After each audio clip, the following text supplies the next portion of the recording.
வீட்டில். அப்படி என்ன உனக்கு மௌனம்?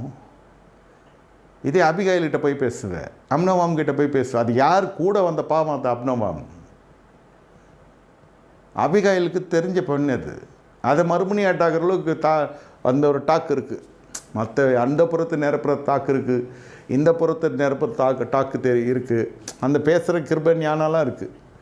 இவ்வளோ பெரிய பாவம் நடந்துருக்குது வீட்டில். அந்த மனுஷன் என்னுடைய இருதயம் எப்படி வெடித்து செதறி சின்னப்பனமாக போய் கடைசியில் சொல்லுவோம் அவனை இவனும் திட்டுற அளவுக்கு போயிடுச்சு. தகப்பனை தாய் தகப்பனை கனவீனம் பண்ணுறது, அந்த கனப்படுத்த வேண்டிய உதடுகள் கனவீனப்படுத்துக்கிறது ஒரு சாபம். தகப்பனோட மறுமனையீட்டில் பிரவேசித்து மிகப்பெரிய விபச்சார சாபம். அவன் பாதி வயதிலே போய் சேர்ந்ததுக்கு காரணமே இந்த தகப்பன் தான். ஆனால் இத்தனைக்கும் அது ஒரு சாபம். நாத்தான் சொல்கிறார், உன் சூரிய வெளிச்சத்தில் நடக்கும், இதனுடைய பலன் நீ அடையாமல் போவதில்லை, வாசல் படியில் பட்டேன் இருக்கிறது.